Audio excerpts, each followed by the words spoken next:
Estamos de regreso en esta capacitación para los consejos municipales 2020, una actividad académica organizada por el Colegio Libre de Hidalgo que se inscribe en el marco del 16 aniversario de la creación de esta casa de estudios. Les presento a nuestro siguiente ponente, Augusto Hernández, abogado, quien nos hablará de Derecho Municipal. Es licenciado en Derecho por la Universidad Autónoma del Estado de Hidalgo, donde también cursó la maestría en Derecho. En enero de 2013 fue designado por el Congreso del Estado de Hidalgo como consejero electoral del Consejo General del Instituto Estatal Electoral. Con la reforma de 2014 participó en la convocatoria para la designación de consejeros electorales de los organismos públicos locales, siendo designado por el Consejo General del Instituto Nacional Electoral como consejero electoral del Instituto Local, el Instituto Estatal Electoral de Hidalgo, por un periodo de 6 años. Fue presidente de la Comisión de Prerrogativas y Partidos Políticos y como consejero propuso la creación de la Comisión Especial de Derechos Político-Electorales para Pueblos y Comunidades Indígenas, así como el Grupo de Trabajo sobre Transparencia y Acceso a la Información Pública del Consejo General del IE, mismo que actualmente preside. Es vocero de vocalías de la Renacide AC, Red Nacional de Consejeras y Consejeros Electorales por la Democracia Incluyente. Adelante, maestro. Muchas gracias, muy buenas tardes. Primero, poder agradecer al Colegio Libre de Hidalgo para esta conformación de tan interesante, pero sobre todo tan relevante tema hoy día con motivo de los consejos municipales. La charla de hoy tiene que ver con una inquietud pues académica, pero que deriva también desde luego de la actividad profesional que va de la mano en los últimos años con la actividad en el servicio del sistema electoral actualmente en el estado de Hidalgo. De manera que, bueno, pues hago estas consideraciones a título de un abogado, de una persona inquieta en el tema del derecho municipal. En primera instancia, la intención es poder platicar unas diapositivas que me estarán haciendo a favor de compartir por el área técnica de quienes transmiten aquí en la plataforma con el colegio, sobre derecho municipal en el estado de Hidalgo, con una provocación académica, intelectual, insisto, sobre la desmitificación hacia los consejos municipales. ¿Por qué una desmitificación? La primera diapositiva, por favor. Esta desmitificación tiene que ver primero con lograr identificar de qué se trata, cuál es la naturaleza jurídica de esta figura. En primera instancia, pues se afirma que es una institución jurídica de configuración constitucional federal.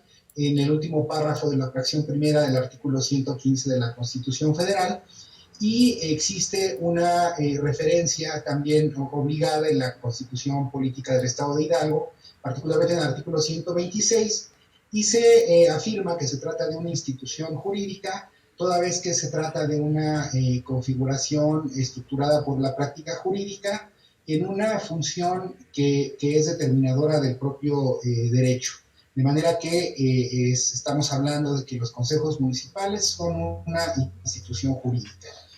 Esta institución jurídica, para que se actualice, tiene diferentes presupuestos procesales, es decir, tienen que actualizarse diferentes hechos en la vida fáctica para que se identifique una falta absoluta de un órgano de gobierno, de la instancia máxima de gobierno a nivel municipal, que es el propio ayuntamiento. Es decir, ante la falta absoluta del ayuntamiento, es que cobra vigencia esta institución jurídica de los consejos municipales. La configuración constitucional solamente hace una referencia y en las subsecuentes normas, desde esta idea de jerarquización normativa, constitucional federal, constitucional local y leyes reglamentarias, se va configurando de mayor manera cuáles son las hipótesis que dan la actualización de esta institución jurídica de los consejos municipales. Tenemos que existen 5 hipótesis o 5 presupuestos procesales para que se actualice la falta absoluta. Uno es que no hay elecciones o que se hayan declarado nulas. que el ayuntamiento no rinda protesta por alguna circunstancia, que exista la renuncia de la mayoría de integrantes, que exista la desaparición de los poderes municipales o que exista muerte o incapacidad absoluta de la mayoría de sus integrantes. Estas son las 5 hipótesis en las que pueden actualizarse. El caso que nos ocupa para Hidalgo en medio de una pandemia que emerge en un contexto del desarrollo de un proceso electoral para renovar a las 84 autoridades máximas del municipio, que son los ayuntamientos, y tenemos el caso de que no hubo elecciones. La hipótesis de declaración de nulidad de elecciones, en el caso de Hidalgo ya habíamos tenido en diferentes etapas esta actualización de la figura, es decir, no es algo novedoso, es una figura, insisto, prevista en el marco normativo, y en el caso de Hidalgo ya en 12 ocasiones se ha actualizado por nulidades electorales en diferentes municipios en el estado de Hidalgo. Y hemos tenido también la desaparición de poderes en algún momento también de la historia contemporánea del estado de Hidalgo, que se actualizó la falta absoluta y que se actualizó la figura de los consejos municipales. Entonces, creo que es importante destacar, reiterar, que no se trata de una figura novedosa, sino de una figura que se ha venido utilizando de manera extraordinaria, porque la premisa de los procesos democráticos, de los procesos de participación política y participación ciudadana, tiene que ver con la renovación periódica del poder público. Y el ayuntamiento como órgano de gobierno a nivel municipal, se trata pues de la necesidad de renovar a quienes integran este órgano de gobierno denominado ayuntamiento. Entonces, ¿en qué condiciones fácticas se deben de actualizar los consejos municipales? Ya dijimos que son las 5 hipótesis que se tienen previstas en la propia legislación local. ¿De qué manera se actualiza? Una, que exista la imposibilidad para la celebración de elecciones o que entren suplentes del ayuntamiento en funciones y se va a designar un consejo municipal interino o un consejo municipal sustituto. Es decir, tenemos dentro del género del consejo municipal las especies de consejo municipal interino y del consejo municipal sustituto. ¿Cuándo se actualiza uno y cuándo se actualiza el otro? Cuando dentro del primer año se actualiza alguna de las hipótesis de falta absoluta, es condición fáctica que el primer año se designe o se denomine un consejo municipal interino y está obligado a convocar a elecciones o está llamado precisamente en este periodo de transición para poder convocar elecciones y que el órgano de gobierno municipal llamado ayuntamiento pueda, reintegrarse, reformularse a partir del proceso de renovación periódica del poder público. Y en la siguiente hipótesis, a partir del segundo año, el Consejo Municipal será designado para concluir el periodo para el que había sido designado la integración de ese ayuntamiento. Entonces, bueno, se trata de el ayuntamiento es un órgano de elección popular, es decir, es integrado a partir del voto mayoritario de la población, de la ciudadanía de un municipio, y en el caso de los consejos municipales se trata de una figura extraordinaria que opera a partir de diferentes hipótesis fácticas que se pueden dar sobre un consejo interino o de un consejo sustituto. El caso del estado de Hidalgo, toda vez de que no hubo elecciones, derivado de que se pospuso la jornada, estamos en esa hipótesis y no tampoco, hay que precisarlo, no estamos en la hipótesis de un proceso electoral extraordinario, sino de un proceso electoral ordinario que por una situación, sí, extraordinaria, que es la enfermedad que nos ha azotado a nivel mundial, y por esta consideración se suspende y se pospone, es decir, las elecciones no se dejarán de hacer, sino que fueron pospuestas, pero en esta regularidad periódica que establece el propio mandato constitucional para la renovación de las autoridades, es que se considera un proceso electoral ordinario en el que habrá de convocarse a un proceso para que pueda, digamos, regularizarse la integración de un ayuntamiento. La siguiente diapositiva, por favor.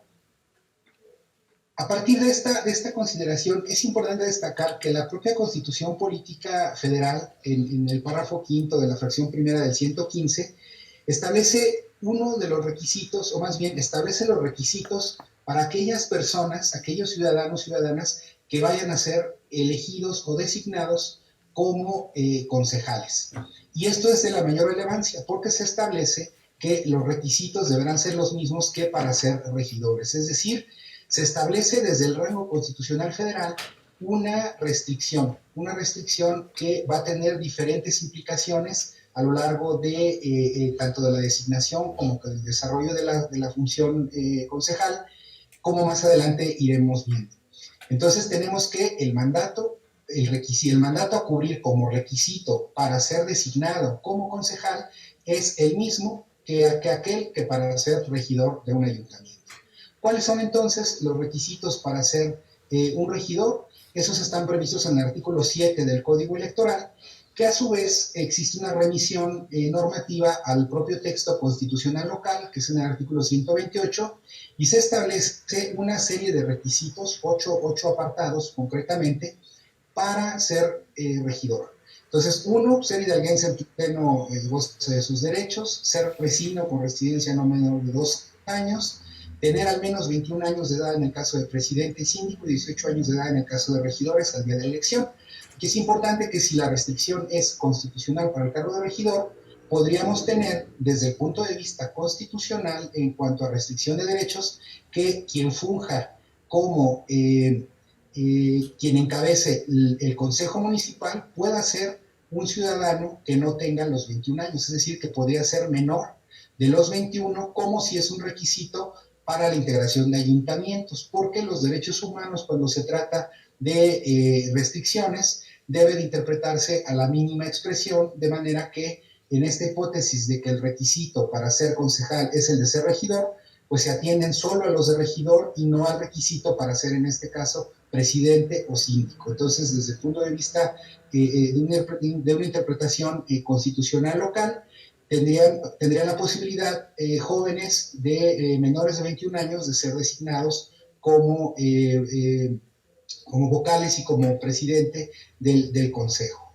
El tener un modo honesto de vida, este requisito constitucional es un elemento que ha cobrado una vigencia importante en los últimos años.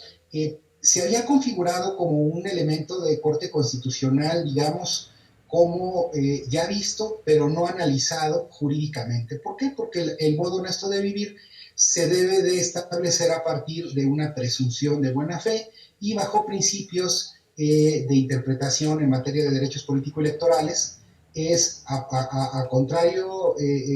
prueba en contrario demostrar que alguien no tiene un modo honesto de vivir. Entonces bastaba que alguien afirmara cumplir los requisitos del modo honesto de vivir como para ser elegible y cumplir este requisito. Sin embargo, a partir de un par de años a la fecha, se han sentado precedentes judiciales muy importantes, sobre todo de personas, varones en su mayoría, más bien varones en la totalidad de los casos que se han presentado, que han ejercido violencia doméstica contra sus esposas, contra sus parejas, o bien violencia política por razones de género. Inclusive la actual reforma nacional de abril de este año ya la considera como una causa de inelegibilidad, de manera que aquellos individuos que ejerzan violencia política por razón de género o inclusive violencia de género, se estima, los precedentes judiciales, reitero, han estimado que esta conducta debe de considerarse como transgresora del modo honesto de vida. De manera que si una persona ha sido declarada con sentencia ejecutoriada sobre una violencia política por razón de género o violencia de género, inclusive en el sentido o en el concepto amplio, no sería, a contrario sensu, elegible para el cargo de regidor ni para el cargo de concejal. Entonces, esto del modo honesto de vivir cobra hoy día una relevancia importante. Otro de los requisitos para ser regidores es no desempeñar empleo, cargo o comisión ni en las instancias federales, estatal o municipales, a menos que se separen cuando menos con 60 días de anticipación al día de la elección, con la excepción de quienes ejercen la función docente. Aquí es importante destacar que se trata de una actividad en los órganos de gobierno o en los gobiernos, tanto federal, estatal o municipal, pero hablamos de servidores públicos. La diferencia entre el servidor público, que es quien desempeña un empleo, cargo o comisión, de acuerdo a la definición que regula el artículo 108 de la Constitución Federal, se corresponde para aquellas personas que trabajan en los gobiernos, trabajan para un poder ejecutivo, para diferentes poderes públicos y deben separarse 60 días. Y existe otra restricción que, bueno, la veremos más adelante, de 90 días para aquellas personas que ejerzan cargos de elección popular, que es un plazo distinto y que es el de 90 días y que suele haber mucha confusión respecto de estos requisitos. Es decir, 90 días son obligatorios previos al día de la jornada para las personas que son electas popularmente, diputados, regidores, síndicos, presidentes, son los 90 días, y 60 días son para aquellos que no fueron electos popularmente, pero que ejercen algún empleo, cargo o comisión. La categoría de empleo, cargo o comisión tiene diferentes acepciones, que son desde el régimen contractual hasta la estadía, las pasantías, incluso los becarios cuando son subsidiados por el gobierno. En una interpretación amplia podrían ser funciones de comisión, por ejemplo, que esté actualizándose y que habría que revisar el cumplimiento de esta función. De manera que todas aquellas personas, digamos, haciendo una traducción hacia la designación de los consejos municipales, aquellas personas que estén en funciones en el servicio público y que no se hayan separado antes de los 60 días de la jornada, están impedidos para ser electos o designados en este caso. Electos para el caso de la renovación mediante el sufragio, pero en este caso es una designación que es un sistema democrático indirecto, es decir, la ciudadanía no vota por ellos, pero el Congreso del Estado, en ejercicio de esa soberanía y depositaria de la voluntad popular, se ejerce esta atribución que está contenida en el cuerpo constitucional, tanto federal como local, como ya lo hemos señalado, y que es importante que se despliegue pues, precisamente en circunstancias de carácter extraordinario. Y desde luego hay consideraciones de carácter político que habrá que atender, pero las consideraciones que me ocupan en esta intervención pues serán únicamente de carácter jurídico. Otra de las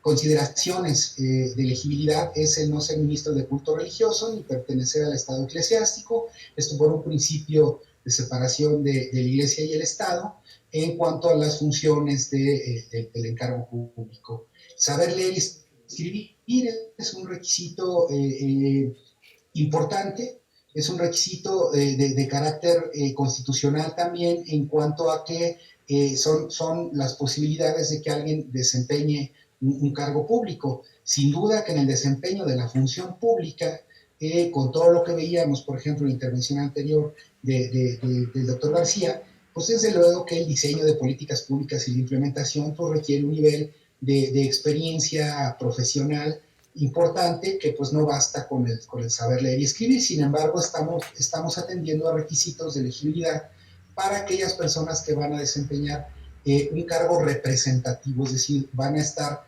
representando a los intereses, a las aspiraciones de una colectividad, en este caso a nivel municipal.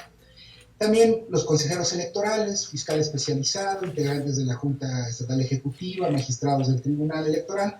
Ahí hay una restricción adicional para separarse del cargo antes incluso del inicio del proceso. Es decir, 60 días para los que previos a la jornada se separan del cargo para poder acceder, pero quienes mantenemos una función en el sistema electoral de organización de elecciones, de calificación de las elecciones, de inclusive ejercicios de acción penal sobre conductas que pueden ser penalmente relevantes, existe una limitación temporal adicional a la de cualquier otra función pública. ¿Por qué? Pues por razón de la organización, seguramente el conocimiento, el contacto con actores políticos, con fuerzas políticas, y para blindar o vacunar al sistema representativo, pues algunas autoridades electorales, más bien las autoridades electorales, se les impone un requisito adicional de elegibilidad. La siguiente diapositiva, por favor. En contra en una contraposición sobre quienes no son elegibles está el texto del artículo 125 de la Constitución. Quienes no pueden ser regidores y quienes no pueden ser, por tanto, concejales son presidentes municipales, síndicos y regidores electos popularmente por elección directa. No podrán ser reelectos para el periodo inmediato. Aquí puede haber una consideración importante sobre que no se trata, si hay una designación como concejal, no se trata de una reelección. De hecho, tuvimos un precedente hace poco por una consulta que hicieron partidos políticos y ciudadanos al Consejo General del Instituto Estatal Electoral sobre si debía considerarse que un integrante de la planilla, o más bien un integrante del ayuntamiento, podía ser postulado para otro cargo dentro de una planilla nueva, pero en una función distinta. Y en una primera consideración, el Consejo General determinó por mayoría de votos que sí era posible esta consideración, y que a partir de un resolutivo también del Tribunal Electoral se definió pues que sí podía ir, es decir, un regidor podía ir a competir como presidente, o presidente como regidor, o síndico como regidor. Es decir, mientras no se planteara en un mismo cargo, no se consideraría una reelección. Entonces, este artículo sobre la reelección y el impedimento, es decir, esto trasladado a la designación de concejales, si no fungiera para el mismo cargo, podría actualizarse la hipótesis prevista en este primer párrafo del artículo 125 de la Constitución local. También establece que las personas por elección indirecta o por nombramiento o designación que desempeñen funciones propias de esos cargos tampoco podrán ser electas para el periodo inmediato. Es decir, aquí tiene una configuración doble. Las personas que vayan a ser designadas, porque esto lo preguntan mucho, personas que sean designadas concejales en esta integración temporal, ¿podrán ser postuladas en una nueva planilla? No. El segundo párrafo del artículo 125 establece que si existe el desempeño de una función propia del cargo, los concejales, vamos a ver más adelante, que tienen una función equiparada y equiparable con el de regidores de sindicatura y de presidencia de un ayuntamiento. De manera que aquí lo que se analiza es la función o el desempeño del cargo, o de la analogía o equiparación que se puede hacer en este ejercicio inmediato. Entonces, estas personas que tengan este desempeño del cargo estarán impedidos para transitar en la nueva integración, pero también a la inversa estarían impedidos por esta circunstancia del artículo 125 constitucional, que pudiera ser, que pudiera tener una interpretación, también hay que decirlo, podría tener una interpretación distinta, de que sí es posible siempre que sea para otro cargo. Es decir, el regidor puede ser presidente, o podría ser un vocal que hace las veces de los síndicos. Sin embargo, la restricción del artículo 128 constitucional respecto de la separación del cargo harían constitucionalmente imposible el cumplimiento de un requisito para ser designado como concejal o como regidor en la generalidad de los casos. Siguiente diapositiva, por favor. Entonces, bajo estas consideraciones, podemos considerar que el Consejo Municipal es un órgano de gobierno o es un órgano de administración. Mucho he leído en redes sociales, en algunas notas periodísticas, entrevistas, sobre cuál va a ser el carácter de esta figura, y sobre todo de quienes se incorporen a esta figura. Yo aquí tengo una consideración, reitero que no es de carácter político, tendrá muchas aristas en el tema político sobre la conveniencia de que si tomen o no tomen decisiones, etcétera, o de que solamente administren. Sin embargo, desde el punto de vista constitucional, porque reiteremos que es una institución jurídica de corte constitucional, sí debe de considerarse que el Consejo Municipal cuenta con todas y cada una de las facultades legales que tiene un ayuntamiento. Esto ya fue sentado en una jurisprudencia que es vinculante, es una jurisprudencia firme, por un criterio pronunciado por la Suprema Corte de la Justicia de la Nación desde el año 2012, en la acción de inconstitucionalidad número 67, donde se identificó que deben de equipararse las funciones del Consejo Municipal con las de un ayuntamiento. Luego entonces mantiene todas y cada una de las obligaciones y facultades que se tienen desde el órgano de gobierno municipal, que es el ayuntamiento. Ya he comentado que la integración es por presidente, por un vocal ejecutivo y por 5 vocales que harán las veces de regidores. El vocal ejecutivo hará las veces de la función de la sindicatura y quien preside, pues desde luego hará las veces de quien preside el órgano de gobierno, que sería el presidente del consejo, hace las veces de presidente municipal, ¿no? Para fines prácticos en el despliegue de la función, con una característica también de que en los casos de los vocales ejecutivos, en aquellos municipios donde tengan una concentración poblacional superior a los 100,000 habitantes, habrá de actualizarse una figura adicional que sería de otro vocal ejecutivo a efecto de garantizar la actividad que tienen los dos síndicos, tanto el hacendario como el jurídico, que están previstos en el Código Electoral, y que uno tiene la representación jurídica, la representación legal del ayuntamiento hacia el exterior, y el otro que tiene la representación hacendaria hacia el interior del propio organismo y hacia afuera en términos hacendarios. Entonces, estas dos figuras se estarían actualizando de acuerdo a los datos por insumos de datos de población de la encuesta intercensal de INEGI 2015, solamente 6 municipios tienen esta configuración superior a los 100,000 habitantes, que serían las ciudades más grandes que tenemos identificadas: Pachuca, Mineral de la Reforma, Tula, Tulancingo y Tizayuca. Y en estas consideraciones, y Huejutla, perdón, y en estas consideraciones de estos municipios serían la excepción a que tuvieran un integrante más, que tuvieran 8 integrantes y no 7 por el vocal ejecutivo adicional con función de sindicatura. Ahora bien, ¿cuáles deben ser los criterios para la designación de estos concejales? Y están los requisitos. Los requisitos están previstos inclusive en el rango constitucional. Aquí no debe haber lugar a interpretaciones o a restricciones por consideraciones de carácter político o de acuerdo legislativo, etc. Aquí hay consideraciones de orden constitucional sobre el cumplimiento de los requisitos. Ahora bien, la designación, el mecanismo, sí se encuentra regulado. Ha habido mucha especulación desde el punto de vista político por la preocupación respecto del mecanismo. Sin duda, políticamente representa un marco de incertidumbre desde el punto de vista político. Sin embargo, desde el punto de vista jurídico está perfectamente trazada la ruta.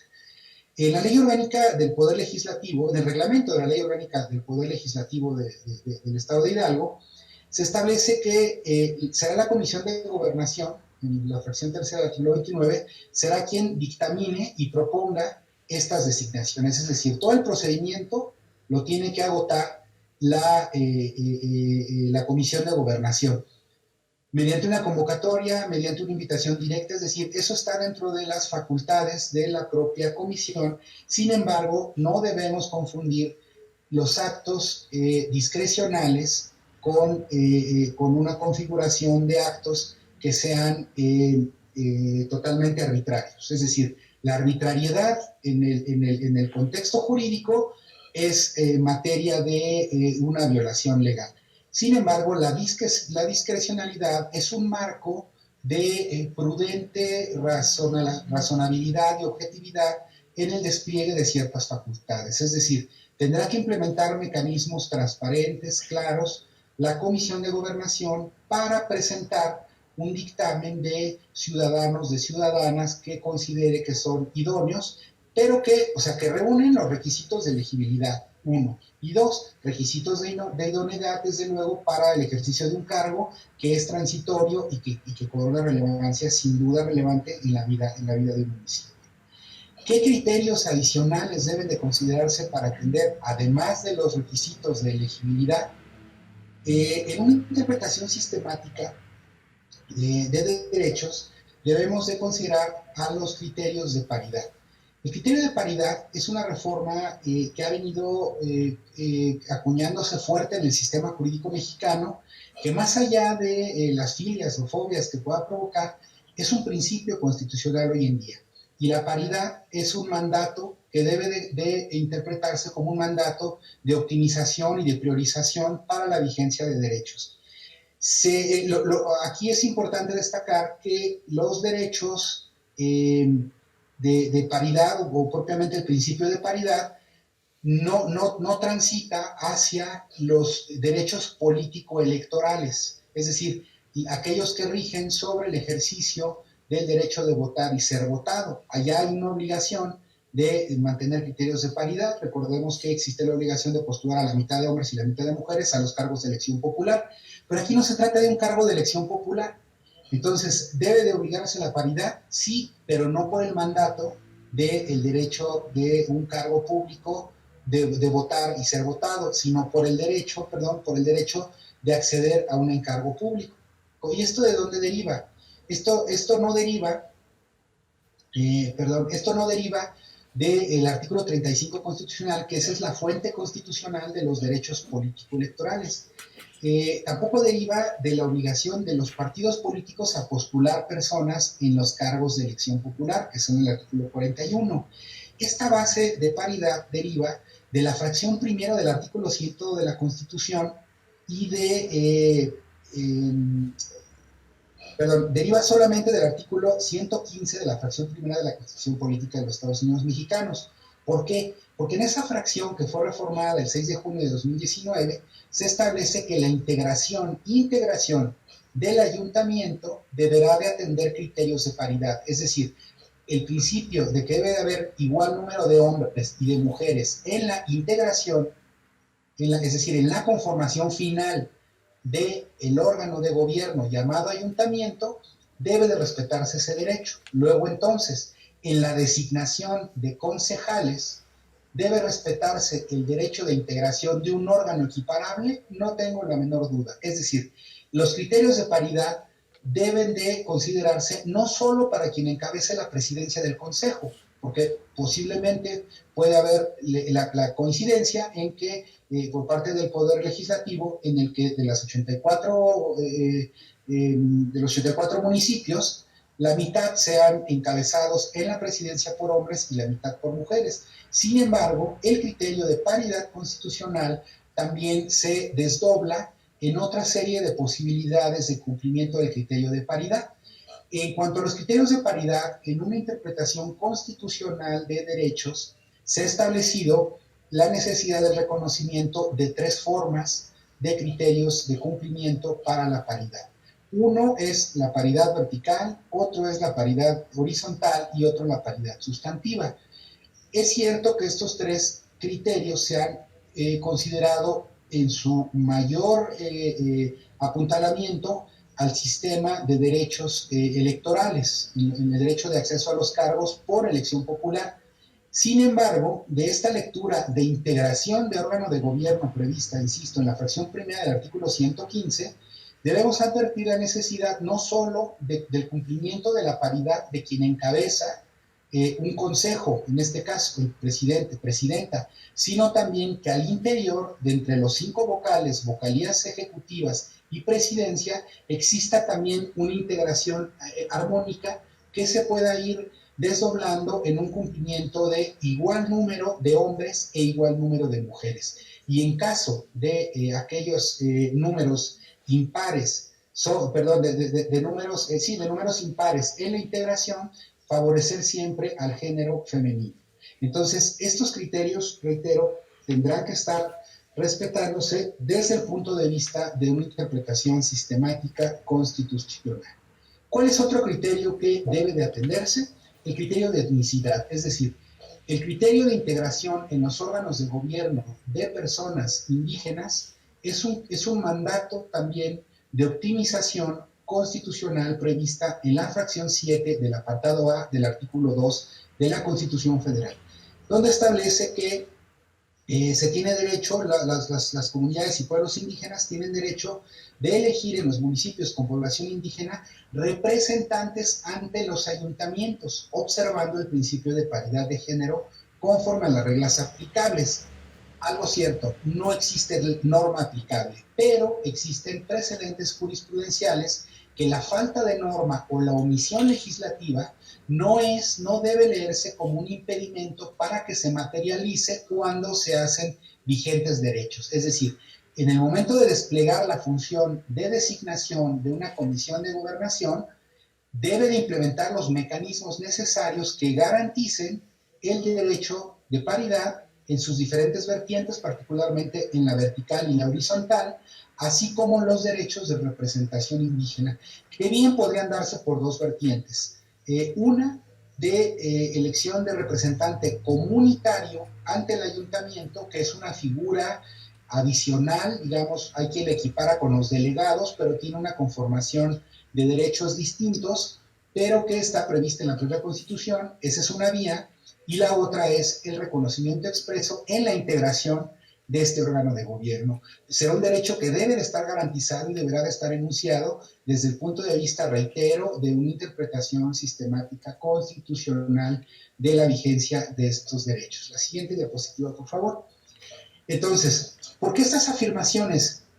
Pues porque estas afirmaciones se dan desde la vigencia del resguardo de un derecho político. En la diapositiva, bueno, lo hago a manera de pregunta que sin duda pretendo que sea una provocación. La pregunta, ¿la designación se da bajo el resguardo de un derecho político? La respuesta debe ser tajante y es sí. ¿Cuál es el sustento constitucional? El artículo 35, fracción sexta de la Constitución, como un derecho de acceso a un cargo gubernamental. Y tenemos como refuerzo de esta consideración de derecho político al artículo 23 de la Convención Americana de Derechos Humanos, en el párrafo primero, inciso C, que se tiene derecho, todos los ciudadanos deben gozar de los siguientes derechos y oportunidades. Y fíjense que es de suma relevancia la idea de la Convención Interamericana. Derechos y oportunidades, o sea, no son solo derechos y obligaciones como en el derecho mexicano de pronto hemos venido identificando, sino que en el derecho convencional tenemos como un derecho o como una gama de tutela de la Convención Americana a las oportunidades. Y una oportunidad debe de leerse en una gama más amplia de vigencia de derecho.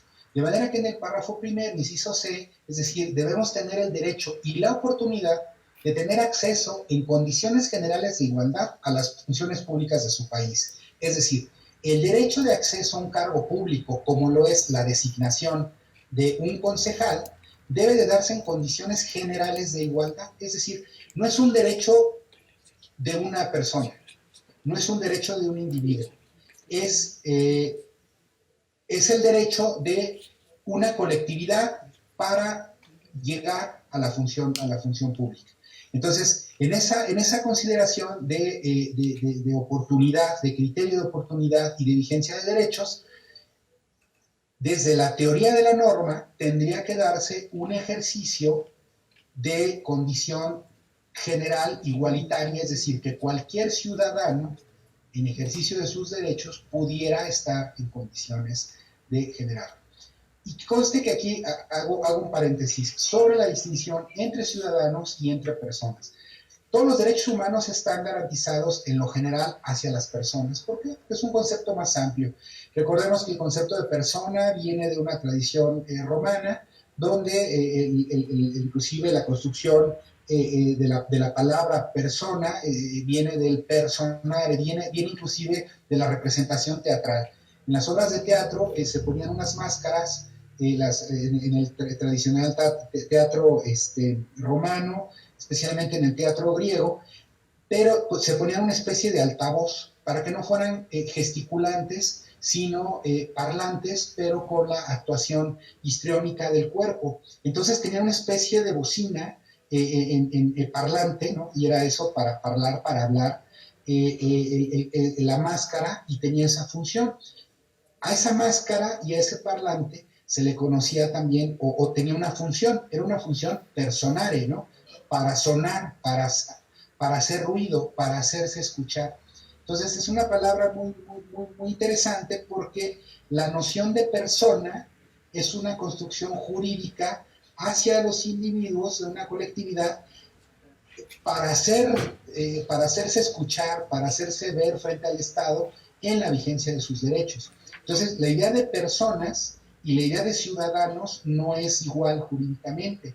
Y de aquí también he leído muchas notas, he escuchado muchos comentarios de todo tipo sobre que si deben ser ciudadanos o miembros o no de partidos políticos. Bueno, los políticos desde luego que son ciudadanos, no riñen y se complementan. Sin embargo, los derechos político-electorales solamente son materia de quien ejerce una ciudadanía. ¿Qué debe entenderse por ciudadanía? Pues es un vínculo jurídico y político entre una persona y el Estado, ¿no? El Estado mexicano en este caso, que reconoce derechos y que te permite participar. Si yo tengo una nacionalidad extranjera, no puedo participar de diferentes cargos. No soy ciudadano, soy una persona, tengo derecho a la salud, a la educación, pero no tengo un derecho político electoral de ser votado, por ejemplo, ¿no? Entonces, ahí hay una restricción. Entonces, la restricción no debe leerse como para alguien que esté inmaculado de la vida partidista o de la militancia. Es un derecho humano también la participación política. Entonces, no debemos leer como que tienen que ser ciudadanos como gestados en probeta, aislados del mundo, como para pensar que vengan casi concejales y que sean seres alados, que emanen luz de su interior para poder transitar en un proceso de concejal, de una temporalidad.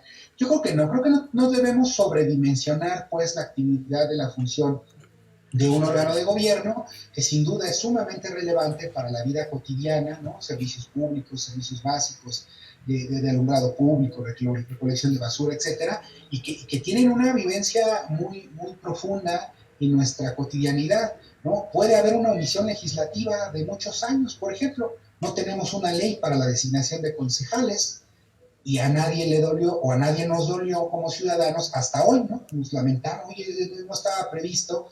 Sin embargo, ¿qué pasa si en una semana no pasa la basura de nuestro municipio? ¿No? Bueno, pues hay un colapso, ¿no? A nuestra vida cotidiana. Entonces, la actividad de un gobierno municipal sin duda tiene un apego a la cotidianidad muy importante que le da una relevancia, una preocupación importante, pero desde el punto de vista jurídico, pues tiene exactamente los mismos andamiajes que tiene de la figura constitucional también del ayuntamiento, y no tiene ni menos ni más posibilidades institucionales, normativas, de poder incidir en el cumplimiento o acerca del incumplimiento de sus facultades y sus atribuciones. ¿Me explico? La idea es que no es una gama más amplia.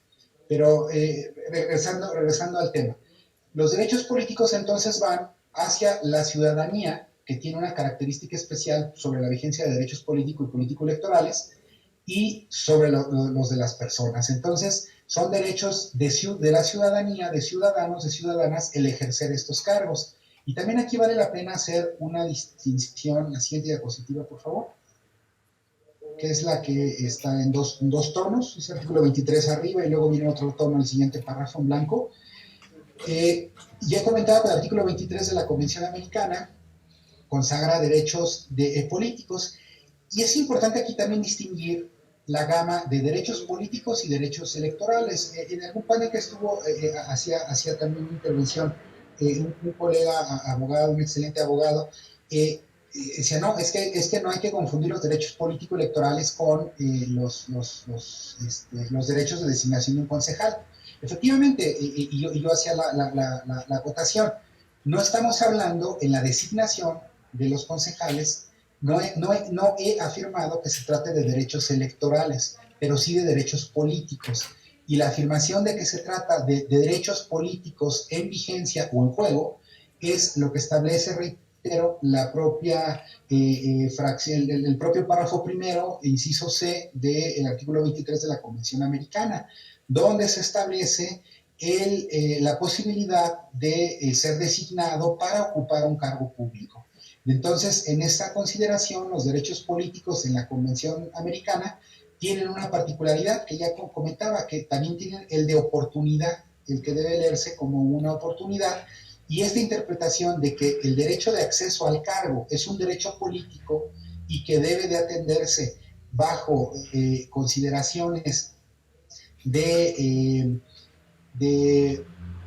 la vigencia en el despliegue del ejercicio de esos derechos, de criterios y procedimientos que sean razonables y objetivos. Es decir, Los precedentes de la Corte Interamericana sobre este punto de la vigencia de derechos políticos, no político-electorales, solo políticos, como es el caso de la designación de un concejal, debe de atenderse bajo criterios de razonabilidad y objetividad. Es decir, el margen discrecional de la facultad de designación tendrá que atender desde el punto de vista constitucional, y conste que digo constitucional, como un bloque de constitucionalidad, porque esto que estoy referenciando se ha sentado en 3 precedentes de la Corte Interamericana. Uno es el caso Yatama contra Nicaragua, el caso Castañeda Gutman contra el Estado mexicano y el caso Pitts y Barbera contra Venezuela. En esos 3 casos se replicó en uno de los apartados un análisis importante en la desagregación de lo que configura el bloque de derechos en materia electoral, que propiamente son los de votar y ser votados, y el derecho político como el de designación a un cargo público, y bajo los criterios de razonabilidad y objetividad. Entonces, estos son los 2 criterios de corte convencional interamericano que deben también de atenderse para la designación. La siguiente diapositiva, por favor. Estas consideraciones de dónde, digamos, de dónde han salido, pues uno de una curiosidad intelectual, ¿no? De pronto de hacer algunas reflexiones de la práctica profesional. Antes de que fuera consejero, pues trabajaba con municipios en una buena parte de mi vida profesional, y es una de las ramas del derecho que más me gusta, el derecho municipal, el derecho administrativo, el derecho de responsabilidades, derecho público en general. Y pues estamos al tanto de diferentes criterios. Aquí hay una jurisprudencia que es de corte constitucional, es del tribunal, de la corte en pleno, sobre que se debe reconocer a lo que se establece en el órgano de gobierno municipal como un orden jurídico propio. Es decir, la conformación de un orden jurídico propio le da precisamente la connotación de ser un gobierno. La categoría de gobierno es una categoría que no se tenía hasta antes del año de 1999. De manera que esta configuración de respeto al órgano de gobierno, por ejemplo, en el caso de Hidalgo, no cobró vigencia sino hasta el año 2010. 11 años tardó el Poder Legislativo en Hidalgo para armonizar la reforma constitucional del artículo 115 en 1999, porque esto fue materia, lo comentaré más adelante, de un medio de control de la regularidad constitucional que ya apuntaba en quien me antecedió en la palabra, el doctor García, con una controversia constitucional de los municipios de Pachuca y Tulancingo en contra del Congreso del Estado por la emisión de una ley orgánica municipal que era a todas luces violatoria del derecho constitucional reconocido en aquella reforma del 99 como un órgano de gobierno. Entonces, esto del orden jurídico propio tiene una connotación importante para la vigencia y determinación, pues, de su reglamentación, pero sobre todo orientada al diseño y atención de estrategias de gobierno específicas para atender pues, su propia problemática municipal, ¿no? La siguiente diapositiva, por favor. Esta tiene que ver con una restricción en un caso de los concejales, la instalación de un consejo municipal, en la que pues, un integrante del consejo municipal considera que la emisión de un acto legislativo le vulnera los derechos de gobernanza o el derecho a la esfera jurídica del municipio, y promueve una controversia constitucional, y la Corte le rechaza la legitimación procesal. ¿Qué es esto? Le dice que el derecho de acceder a un remedio de control constitucional no está garantizado para cualquier miembro que integre o un ayuntamiento, ni tampoco el de un consejo municipal. Es decir, no todos pueden hacer todo. Existen funciones tasadas para el ejercicio del cargo. Entonces aquí hay una equiparación que no hay que perder de vista. El presidente del consejo va a tener las facultades y obligaciones de un presidente municipal. Quien desempeña el cargo de vocal ejecutivo tendrá las facultades y atribuciones de la sindicatura y los vocales de los regidores.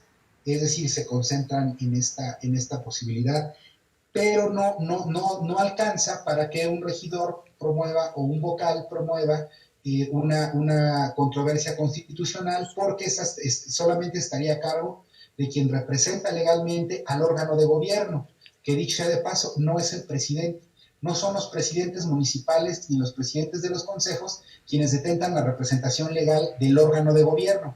Representan la administración pública, pero no representan al órgano de gobierno, que son dos conceptos y son dos categorías de atribuciones, de funciones y de obligaciones distintas.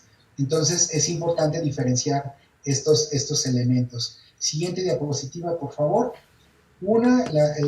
Aquí se hace una distinción en un caso en el que una vez que fueron designados concejales, en un caso en Quintana Roo, un partido político lleva a un control de constitucionalidad a través de la vía de acción de inconstitucionalidad a la Corte el acto de designación, argumentando que se trataba de un derecho político electoral, y la Corte lo que señala es que no se trata de un derecho político electoral, lo que es que ya apuntaba hace un momento. Efectivamente, no se trata de un derecho político electoral, pero político electoral son dos derechos diferenciables.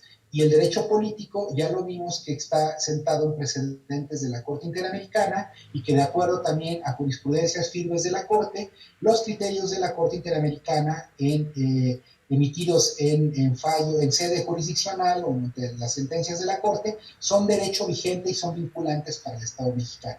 Entonces, hay que diferenciar, reitero, derecho político electoral del derecho político en sí mismo, ¿no? Entonces, efectivamente, un partido político, digo, por si hubiera la tentación, un partido político puede llevar a la Corte la designación de los concejales. No, aquí está la respuesta, ¿no? En este precedente de la tesis del Poder Judicial, el 68 del gobierno 2005, que se promovió en la acción de inconstitucionalidad 24 del año 2002, se dijo que no, que un partido político no puede impugnar. Pero el que no puede impugnar un partido político en esa vía no quiere decir que no se puede impugnar la violación o la posible violación de un derecho político. Ojo con eso. Siguiente diapositiva, por favor. Reformas y adiciones. El Consejo Municipal cuenta con atribuciones para aprobarlas. Es decir, la reiteración de la Corte en México, que ya lo había dicho también, es en la acción de inconstitucionalidad 67 de 2012, donde se trata de un órgano de gobierno con todas y cada una de las facultades y atribuciones de un ayuntamiento. Entonces, Consejo Municipal se equipara totalmente al ayuntamiento. La siguiente diapositiva también, si me hacen favor. La reiteración de que el artículo 115 constitucional reconoce a favor del municipio la existencia de un orden jurídico propio. Y esto es de la mayor relevancia en el ejercicio de la función. ¿Por qué? Porque el ejercicio de la función gubernamental debe de darse al amparo de los criterios de la propia autonomía municipal.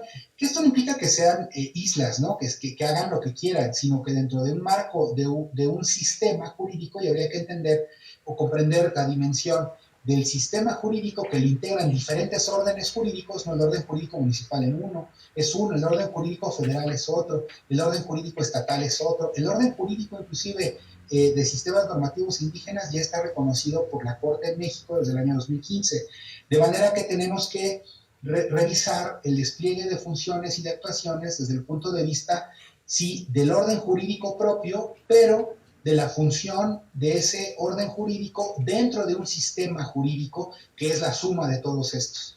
Es decir, es la manera en cómo se armoniza y se armonizan todos estos derechos que por momentos pueden parecer contradictorios o inclusive excluyentes. Sin embargo, a la luz de la teoría de las teorías de sistemas, en materia jurídica podemos hacer interpretaciones de sistematización normativa de los órdenes jurídicos. Esto, bueno, sin duda es tema de mayor necesidad de tiempo para poder explicar, que no me dará. Sin embargo, lo dejo apuntado de la relevancia de la existencia de un orden jurídico propio que se dio, insisto, desde la reforma constitucional del año 99, y que en el caso de Hidalgo se empieza a transitar desde el punto de vista jurídico a partir del año 2010, con la emisión de la nueva ley orgánica municipal.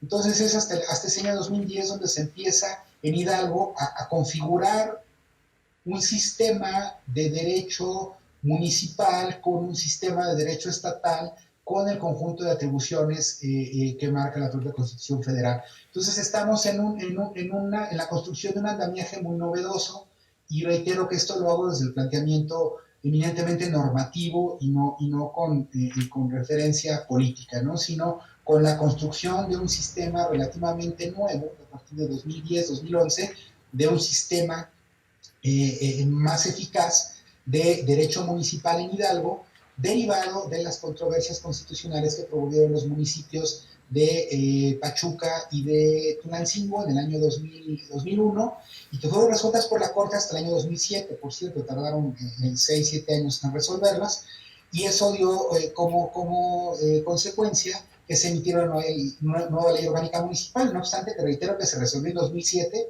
pero el Congreso local dio cumplimiento a las sentencias del año 2010. Bueno, en un contexto todavía más complejo, pero bueno, se podría ser materia de otra charla. La siguiente diapositiva, por favor. Pongo aquí en la diapositiva, no me detengo mucho. Es muy interesante poder identificar cómo en el dictamen de la Comisión de la Constitución del Congreso Constituyente de 1917 se hacía mención sobre la bondad o lo que se aspiraba para el artículo 115, para el municipalismo en México. Como anécdota que está en las páginas del Diario de Debates del 1917, el artículo 115 de la Constitución fue el último artículo que se aprobó, fue el último que se discutió y aprobó, y en el Diario de Debates ustedes pueden leer cómo le hacían llamados desde quien conducía los trabajos legislativos a que despertaran a los diputados que estaban durmiendo, porque ya las jornadas eran extenuantes y era el último artículo. Entonces tuvieron que despertar algunos ahí, o sea, está narrado, pues eso es muy, muy curioso, despertarlos para votar por esta visión del municipalista, que finalmente no prosperó en comisiones. Esta idea de un municipio que pudiera articular principios de independencia desde el punto de vista hacendario, desde el punto de vista de personalidad jurídica y desde el punto de vista de la posibilidad de ser un orden jurídico propio, no se concretó. O sea, se dictaminó así desde 1917, y nos vamos a la diapositiva siguiente, por favor, desde 1917. Sin embargo, eso no se materializó hasta 1999, particularmente con dos reformas muy, muy importantes que más adelante las repasaremos muy, muy rápido. Pero esto es importante porque la eficacia del despliegue, pues ya de los actos de los ayuntamientos o de los retos que tendrán, desde luego, quienes sean designados como concejales, pues será la emisión de actos, ¿no? La emisión de actos administrativos, de actos jurídicos, sobre la base del despliegue del conjunto de atribuciones que tienen.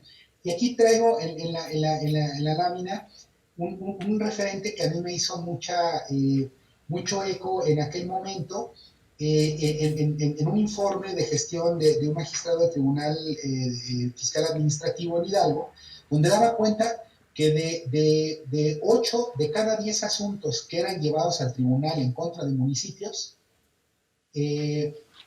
solamente 2 se declaraban como ajustados a derecho. Es decir, de 10 actos que emitía la autoridad municipal, solamente 2 se confirmaban en sede de justicia. ¿Esto qué implica? Pues que la emisión de actos de autoridad, de actos administrativos, no se ajustan a derecho. Yo por eso, en este día de desmitificar a los consejos, pongo en duda pues la eficacia pues en el funcionamiento de los ayuntamientos en general. Electos popularmente y no electos popularmente, pues ya veremos. Pero no hay una eficacia. Yo no digo que el mal de muchos pues deba ser consuelo de nadie, sino que pongamos en perspectiva el despliegue de estas actividades como actos de gobierno, como actos públicos. La siguiente diapositiva, por favor. Como estos actos públicos en el marco del despliegue de atribuciones constitucionales, es importante que quien desempeñe estos cargos, más allá ya de la designación, o sea, ya resuelta la designación, quien va a ejercer el cargo, pues debe de conocer por lo menos un marco mínimo constitucional. Yo aspiraría, como quien me antecedió en la palabra, el doctor García, pues que fueran diseñadores de políticas públicas. pero bueno, pues me conformaba con que también conocieran el marco normativo, ¿no? El marco normativo para decir que, bueno, el artículo 115 de la Constitución, y ya para no abundar sobre la base del municipalismo, en México desde 1920, desde la aprobación del 17, la primera reforma que se dio al artículo 115 de la Constitución fue en el año de 1928 y ha tenido 16 reformas hasta esta fecha, ¿no? Hasta 2020. Pongo aquí en la diapositiva las reformas que considero más importantes, particularmente tres. El de 1983, la de la reforma hacendaria, que es la que le da la facultad de cobro de impuestos, ¿no? El cobro catastral, el cobro del uso de suelo, que eso permite tener un ingreso propio y que puede permitir la generación pues, de finanzas propias para la generación y diseño de políticas públicas y de solución de atenciones específicas. Pero eso se dio, ojo, hasta el 83, no obstante que en el diario de debates se daba cuenta de la necesidad de un municipio que tuviera brazos y piernas, ¿no? Sin embargo, esto se fue dando de manera muy paulatina como la construcción de un gobierno que es la base del federalismo en México, o que debiera ser la base del federalismo. La siguiente gran reforma constitucional a mi consideración, pues es la de 1999, que ya transita de ser el ayuntamiento un órgano de administración para ser un órgano de gobierno, y esto cambia todo. El ser administrador y el ser gobierno cambia todo, toda la perspectiva de cómo se desarrolla una política pública, de cómo se generan recursos, de cómo jurídicamente se vuelve otra persona, nace a la mayoría de edad, pudiendo ser un gobierno propio. Y por cierto que la interpretación constitucional sobre las implicaciones de esa reforma del 99 se dio en estas dos controversias constitucionales que les planteo. Es decir, los casos de Hidalgo son paradigmáticos para el derecho municipal, porque allí se construye, por cierto que la ministra ponente fue la actual secretaria de Gobernación, Olga Sánchez Cordero.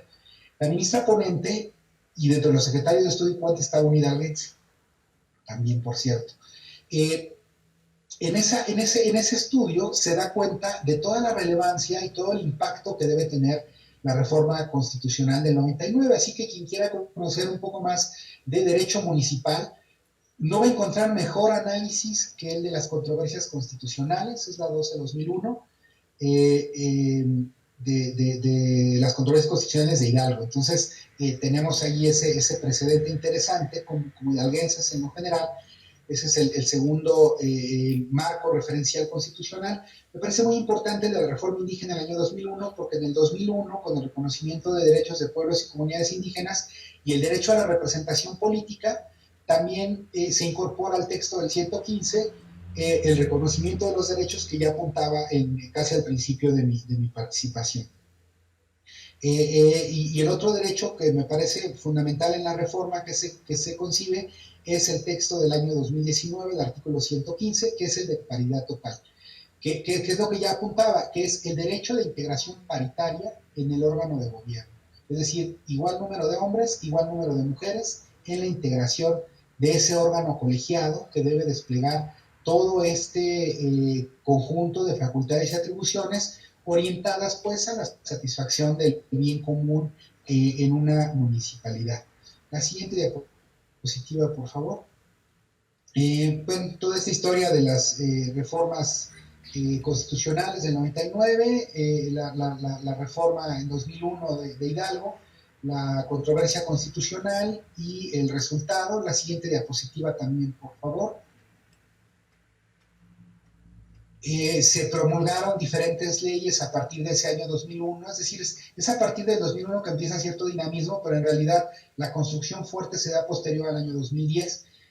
Por primera vez se emite una ley de procedimiento administrativo que va a ir trazando la actuación y que es una ley de procedimiento administrativo para el Poder Ejecutivo, pero también para los órganos de gobierno municipal, que si bien en ejercicio de su facultad reglamentaria pueden expedir reglamentación, sin embargo, en el marco de las generalidades previstas a favor de las legislaturas de los estados, se traza una ruta que es importante conocer sobre la base de los actos administrativos.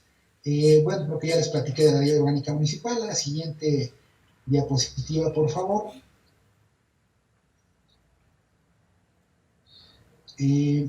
Entonces, así es como se van definiendo, pues, que en la construcción de precedentes jurisdiccionales de corte constitucional se definió, uno, pues que el reconocimiento expreso que los ayuntamientos, y yo añadiría también los consejos municipales como los que vamos a tener, deben de concebirse como órganos de gobierno.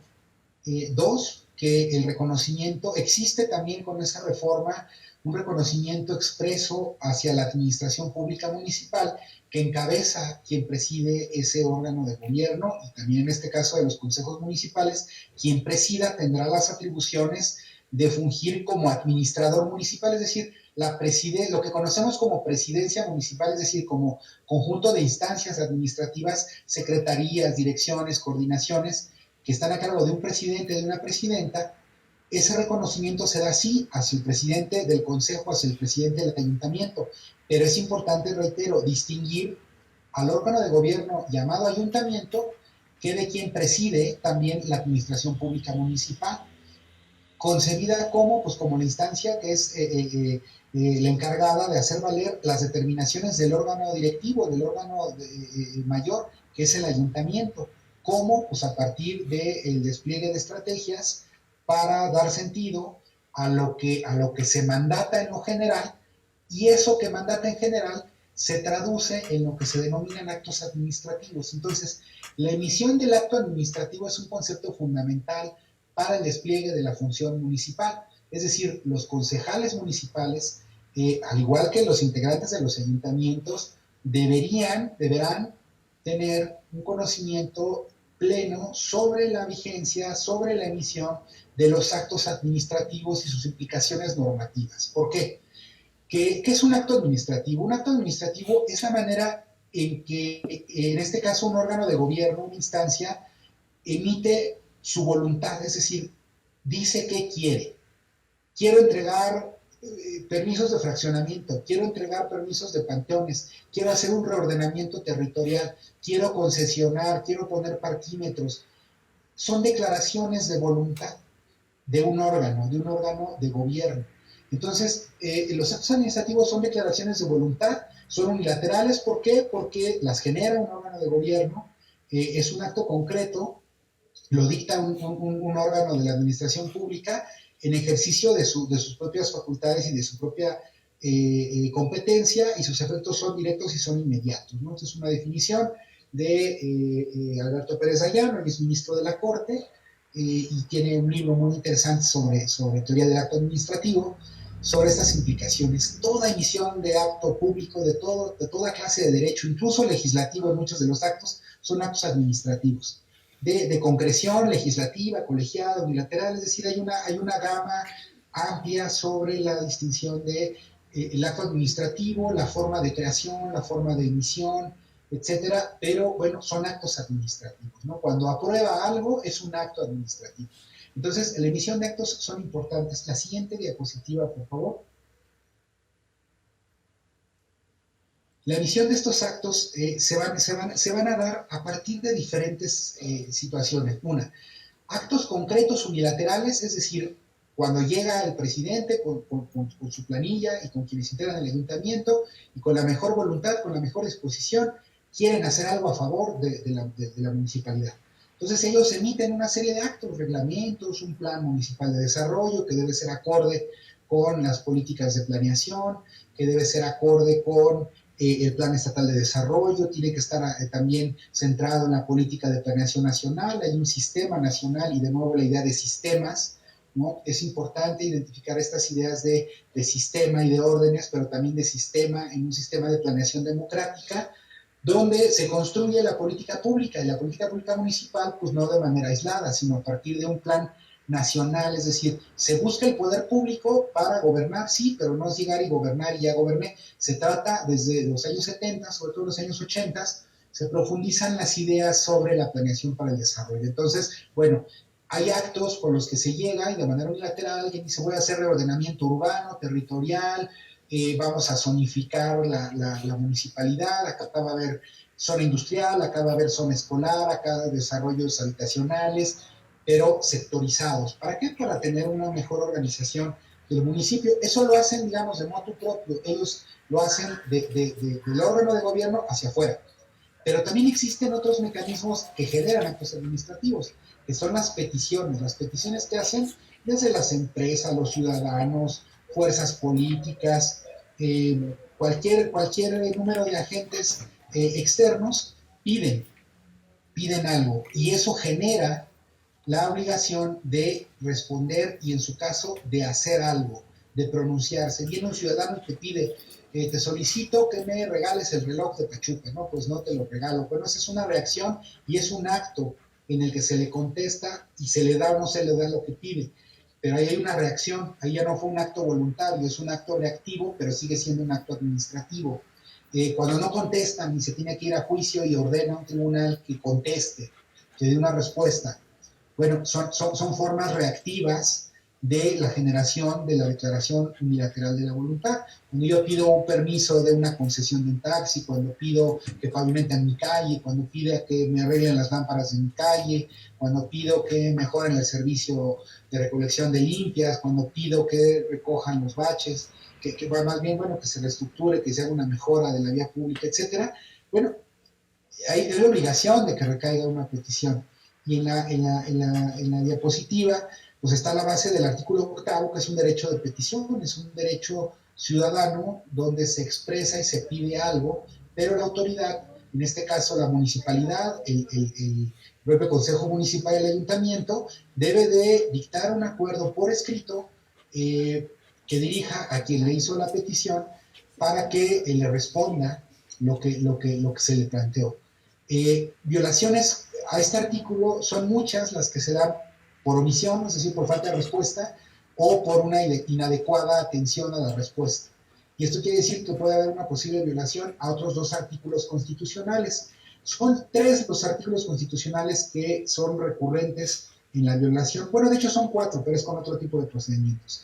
Artículo 8, artículo 14 y artículo 16. El artículo 14 de la Constitución establece que nadie podrá ser privado de su libertad, propiedades, posesiones o derechos, sino mediante juicio seguido ante tribunales establecidos, con el cumplimiento de formalidades esenciales del procedimiento. Es decir, existe el mandato constitucional respecto de el cumplimiento de formalidades esenciales del procedimiento cuando se trata de actos privativos. ¿Qué es un acto privativo? Cuando te quitan algo, cuando la señora del mercado va y vende algo, vende sus frutas, vende algo y van y lo quitan por no tener permiso.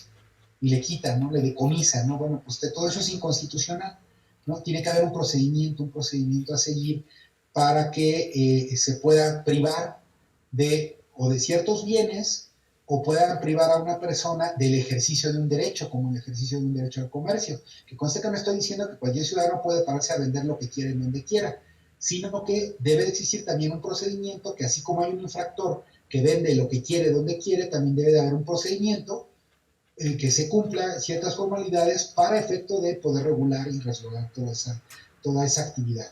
El artículo 16 es otro artículo frecuentemente violado, que es el artículo 16, que son los actos de molestia. El acto de molestia se da no cuando te privan de un derecho, sino cuando te molestan en tu persona, familia, domicilio, papeles o posesiones, porque solamente es mediante mandamiento escrito que te pueden ir a pedir una revisión. Entonces, el propio artículo 16 establece la facultad municipal, de la autoridad municipal, a favor de la autoridad municipal, para la práctica de visitas domiciliarias, para verificar el cumplimiento de los ordenamientos también municipales, por ejemplo. Pero tiene que haber un mandamiento escrito, por ejemplo. Son unas de las causas, reitero, de que cuando se llevan a juicio, pues de 8 de cada 10 actos son invalidados por la autoridad jurisdiccional. La siguiente diapositiva, por favor.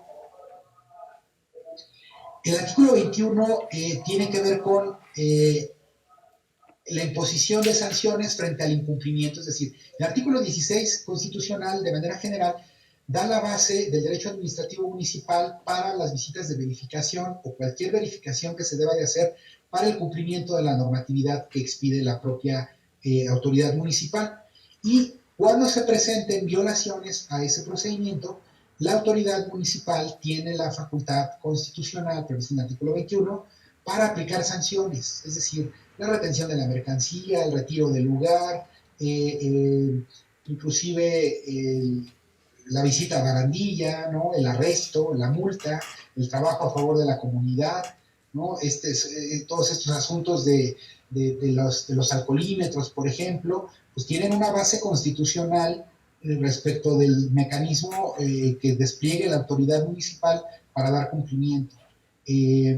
Existen límites de esa facultad de la autoridad administrativa para el caso de que si se trata de un jornalero, obrero o trabajador, la sanción no puede ser mayor a la multa de lo que gana en un día de trabajo o de un salario mínimo, ¿no? En este caso ahora la unidad de medida, ¿no? Ya no es salario mínimo, pero de un salario al día. Entonces, ese es el tope, ¿no? Y estos límites constitucionales son los que se deben de dar sobre la base de un mandato constitucional. El propio artículo 21 establece que tratándose de personas no asalariadas, la multa que se imponga por infracción a reglamentos gubernativos no debe exceder el equivalente a un día de ingreso, y las multas a veces son mayores, entonces son multas excesivas. Es un concepto de la Constitución que está en la restricción del artículo 22, que está también ahí en la diapositiva, sobre la prohibición de la imposición de sanciones. Este artículo 22 no lo debemos ver solo como régimen penal, ¿no? Lo vemos como la pena de muerte, mutilación, infamia, marca, azotes, palos, tormento. Sí, pues son conductas gravísimas. Sin embargo, la multa excesiva, la confiscación de bienes y cualquier otra pena inusitada o trascendental están prohibidas, ¿no? Entonces, quitar los bienes a una persona que ejerce comercio en la vía pública, pues es una prohibición constitucional, hay una infracción, y son puntos que habrá que tener muy en cuenta, pues, en el ejercicio de la actividad de la autoridad municipal. Existe un límite a la imposición de las penas, que está previsto en el artículo 22 de la Constitución, en la última parte, que dice: toda pena deberá ser proporcional al delito que se sancione y al bien jurídico afectado. Este es un tema de lo más relevante para el derecho municipal en materia de sanciones. ¿Por qué?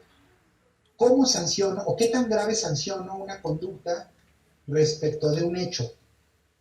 Pues es decir, si yo por orinar en la vía pública me llevo a una persona y lo privo de su libertad deambulatoria, es decir, lo llevo en calidad de arresto por 36 horas, que es la máxima sanción que puede imponer, en este caso de privación de la libertad, una instancia municipal, y lo impone como máxima, pero alguien que construye sin permiso o que depreda árboles o zonas urbanas, que construye sin permiso, que no cumple con sus contribuciones municipales, como el catastro municipal, como el pago del agua, ¿cuál es la sanción que se debe seguir?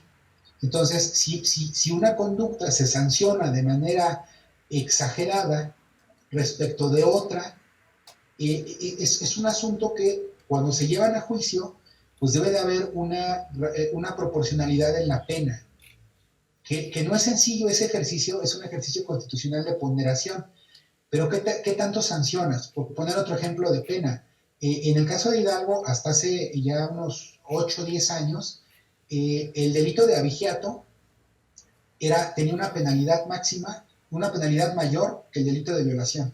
Es decir, era más grave para el legislador hidalguense que se robaran una vaca a que afectara la integridad sexual de una persona. Entonces, penaba con más años robarse una vaca que afectar la integridad sexual de una persona. ¿Cuál es el límite de proporción?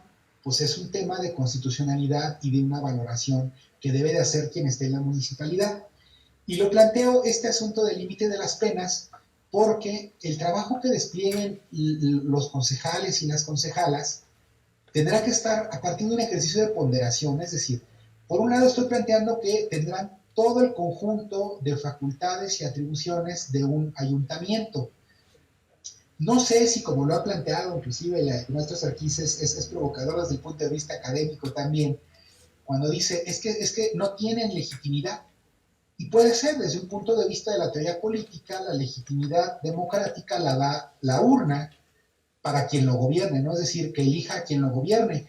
Ahora nos van a gobernar personas que no fueron electas directamente por nosotros. Entonces, a la luz de la teoría política, sin duda puede tener visos de una práctica antidemocrática. Yo desde el punto de vista del derecho lo veo sencillamente como una reacción extraordinaria frente a una situación igual, ¿no? Es decir, la instalación de consejos municipales es frente a faltas absolutas por razones extraordinarias. Es decir, no es la regularidad, es la excepción a la regla que se da para atender problemas emergentes como es el caso. Entonces, o sea, desde el punto de vista normativo está allí. Si bien estoy diciendo que tienen todas las atribuciones del ayuntamiento, esto no implica que en un ejercicio de ponderación no solo política, sino jurídica, deba de desplegarse todo el conjunto de atribuciones. Es decir, ya en cuanto a las, digamos, virtudes que deben tener más allá de los requisitos legales de elegibilidad y de integración, ¿no? Mujeres, indígenas, los requisitos que deban haber cumplido para ser electos, además como virtudes cívicas deberán tener, yo diría que por decirlo menos, la prudencia. La prudencia para el ejercicio del cargo y en un periodo complejo. La aprobación de los presupuestos anuales se da de manera anual, es decir, el ejercicio de los presupuestos se da de manera anual, hay un principio constitucional de anualidad, pero esos presupuestos se construyen y se aprueban en el último trimestre del año, que coincidentemente son con el último trimestre del ejercicio de la función que ahora tendrán estos concejales. De manera que en el diseño constitucional, por ejemplo en Hidalgo, la toma de protesta se verificaba en septiembre, el 5 de septiembre, y de allí tenían todavía un plazo hasta octubre, para octubre-noviembre, para la aprobación, diseño y planeación del presupuesto del ejercicio anual subsecuente. Es decir, llega un gobierno ya electo democráticamente, elige el diseño de su propia política para el desarrollo, proyecta hacia el futuro y de allí viene su idea de ingresos, su política de ingresos, por lo menos planeados, proyectados. Y esto ahora no va a quedar a cargo del órgano electo, sino de un órgano de transición. Entonces, aquí efectivamente puedo compartir la preocupación de que el despliegue de estas facultades deban de ser de manera prudente y razonable en términos de modificar lo menos posible la estructura de planeación para el desarrollo que viene en los presupuestos y ejercicios posteriores. Es decir, sería allí sí, desde el punto de vista político o ciudadano, creo que irresponsable, por ejemplo, llegar a concesionar servicios públicos, llegar a ser, porque tendrían la facultad, tendría que ser una instancia de transición y asumirlo como tal, ¿no? Como una instancia de transición política en un contexto político precisamente de tránsito y solamente de recepción y de entrega. Pero eso no debe transformarse en una inactividad o en una pasividad gubernamental, porque también la omisión, también puede haber omisiones, violaciones por omisiones, violaciones a actos administrativos por omisiones, es decir, por todo aquello que deje de hacer, también podrán ser sujetos de responsabilidad en materia de juicio estas personas que sean designadas en el cargo. La siguiente diapositiva, por favor. Entonces, creo que los retos, pues, que en suma deben de atenderse ya para ser como muy específicos con la base normativa del derecho municipal, que deben de mantener en lo mínimo indispensable quienes se integren a las concejalías, pues deben de estar pues, capacitados, o sea, personas idealmente eh, capaces, solventes, para que puedan ser garantes de la emisión de actos administrativos municipales y que puedan garantizar mínimamente estos actos que he venido planteando, ¿no? Que resguarden el derecho de petición ciudadana, los actos privativos que garanticen la no emisión o la emisión mínima de actos de molestia, el despliegue de actos de vigilancia o inspección, así como los procedimientos sancionadores apegados a las bases constitucionales, con el límite de las sanciones que ya también revisamos de manera muy general. Entonces, aquí concluyo la presentación en términos de las inquietudes que pues he considerado pertinentes para el ejercicio como el reto a adoptar. No dejo de mencionar que en ejercicio de la facultad reglamentaria que tiene el Poder Legislativo, habrá teóricamente, idealmente, desde la interpretación sistemática constitucional, de emitirse un acuerdo del Poder Legislativo en coordinación con las autoridades electorales, sobre todo con la que desempeña la Rectoría Nacional de los Procesos Electivos, en este caso el Instituto Nacional Electoral, y el órgano local, desde luego, pero en coordinación, pero en despliegue de una facultad constitucional local. El Congreso del Estado deberá definir, por ejemplo, la fecha de toma de posesión. Eso no está previsto en la Constitución. Y en el acto legislativo, bien de la designación o en uno posterior, deberá de afinarse este mandamiento mediante un acto legislativo que dé certeza a la toma de protesta y al ejercicio del cargo por un periodo que ya no será, en este caso, como fue convocada la convocatoria para votar y ser votado en el actual proceso para renovación de ayuntamientos, por los 4 años que mandata nuestra Constitución local, sino por un periodo menor. Pero ese ajuste del periodo menor, reitero, que tendrá que ser a cargo del Poder Legislativo local, junto con la definición de la fecha de toma de protesta y del recorte del periodo del ejercicio del cargo de la autoridad gubernamental municipal, en coordinación con la autoridad electoral. Digamos, ese es el escenario jurídico que se plantea para brindar de certeza al proceso de designación, de entrega-recepción y de ejercicio de ese cargo. Sin dejar de mencionar que los requisitos de la entrega-recepción deberán ser los mismos que cuando se da un tránsito de ayuntamiento a ayuntamiento. Ahora el tránsito se dará de un ayuntamiento a un consejo municipal, que es un órgano de gobierno equiparable. Desde luego, esto a reserva de que el Poder Legislativo, en uso de su facultad constitucional, pueda emitir alguna salvedad en régimen transitorio, pero también debería interpretarse como un régimen transitorio constitucional que pueda brindar de certeza, de la certeza necesaria a la emisión del acto que habrá de definir estos elementos que ya he venido apuntando. Pues yo muy agradecido, que ojalá que las preguntas puedan hacerse llegar y poderse atender de manera adecuada, y pues siempre un privilegio poderme dirigir y hacer estos comentarios desde el punto de vista académico de la actividad profesional, como una serie de inquietudes ciudadanas finalmente que nos aquejan a todas y todos. Pues con el privilegio de haber participado con ustedes, me reitero a sus órdenes. Muchas gracias.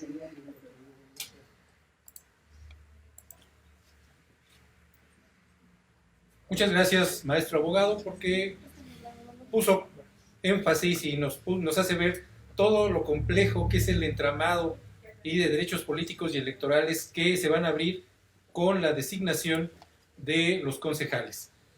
Vamos a hacer una pausa, regresamos en unos minutos. El Colegio Libre de Hidalgo es una institución educativa comprometida con la formación de expertos en política, con la meta académica de especializar conocimientos y potencializar habilidades para lograr líderes e investigadores con alto nivel de exigencia profesional, capacitados para desarrollar políticas públicas en beneficio de la comunidad. Cada uno de los posgrados del Colegio Libre de Hidalgo tiene la misión de formar líderes e investigadores de las áreas de la ciencia política y la economía pública. Esto genera un ecosistema en el ámbito de la política y la economía pública, ya que estas áreas son las que determinan la vida de una comunidad, por lo que se necesitan especialistas que puedan desempeñarse en cada aspecto de ella. Posgrados.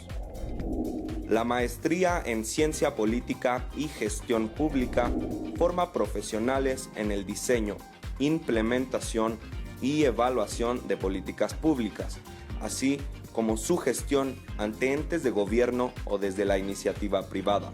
El egresado en esta área será un analista experto en todo lo que afecta a una comunidad y tendrá la capacidad de dar respuesta a estas necesidades mediante la creación de los programas que den satisfacción a estas demandas.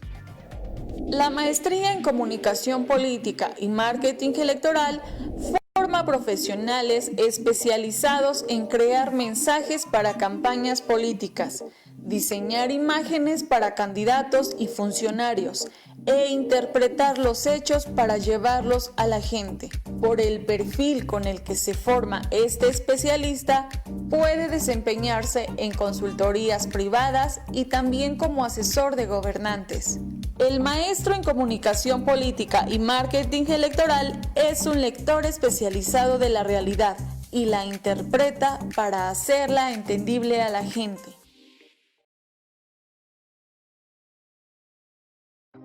El Colegio Libre de Hidalgo es una institución educativa comprometida con la formación de expertos en política, con la meta académica de especializar conocimientos y potencializar habilidades para lograr líderes e investigadores con alto nivel de exigencia profesional, capacitados para desarrollar políticas públicas en beneficio de la comunidad. Cada uno de los posgrados del Colegio Libre de Hidalgo tiene la misión de formar líderes e investigadores de las áreas de la ciencia política y la economía pública. Esto genera un ecosistema en el ámbito de la política y la economía pública, ya que estas áreas son las que determinan la vida de una comunidad, por lo que se necesitan especialistas que puedan desempeñarse en cada aspecto de ella. Posgrados. La maestría en Ciencia Política y Gestión Pública forma profesionales en el diseño, implementación y evaluación de políticas públicas, así como su gestión ante entes de gobierno o desde la iniciativa privada. El egresado en esta área será un analista experto en todo lo que afecta a una comunidad y tendrá la capacidad de dar respuesta a estas necesidades mediante la creación de los programas que den satisfacción a estas demandas. La maestría en Comunicación Política y Marketing Electoral forma profesionales especializados en crear mensajes para campañas políticas, diseñar imágenes para candidatos y funcionarios e interpretar los hechos para llevarlos a la gente. Por el perfil con el que se forma este especialista, puede desempeñarse en consultorías privadas y también como asesor de gobernantes. El maestro en Comunicación Política y Marketing Electoral es un lector especializado de la realidad y la interpreta para hacerla entendible a la gente.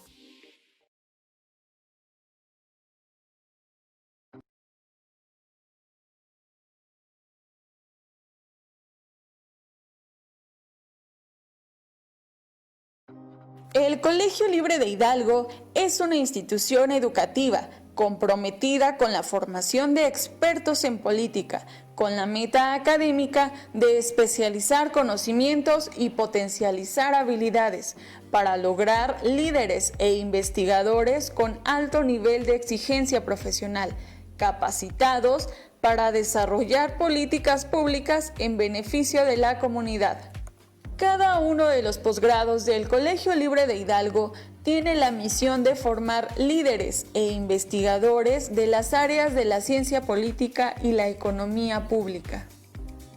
Esto genera un ecosistema en el ámbito de la política y la economía pública, ya que estas áreas son las que determinan la vida de una comunidad, por lo que se necesitan especialistas que puedan desempeñarse en cada aspecto de ella.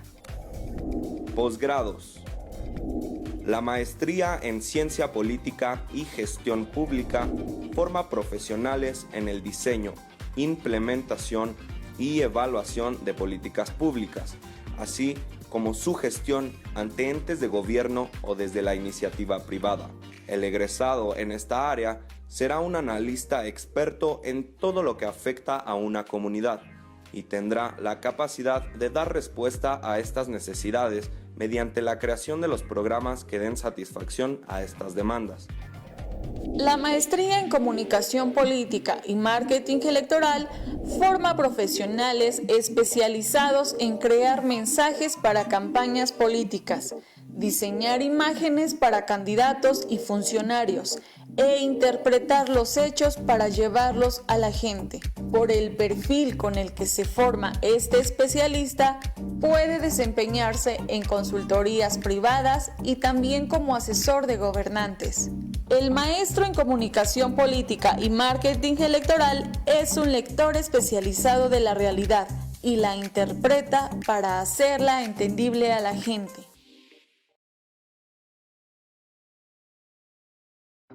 El Colegio Libre de Hidalgo es una institución educativa comprometida con la formación de expertos en política, con la meta académica de especializar conocimientos y potencializar habilidades para lograr líderes e investigadores con alto nivel de exigencia profesional, capacitados para desarrollar políticas públicas en beneficio de la comunidad. Cada uno de los posgrados del Colegio Libre de Hidalgo tiene la misión de formar líderes e investigadores de las áreas de la ciencia política y la economía pública. Esto genera un ecosistema en el ámbito de la política y la economía pública, ya que estas áreas son las que determinan la vida de una comunidad, por lo que se necesitan especialistas que puedan desempeñarse en cada aspecto de ella. Posgrados.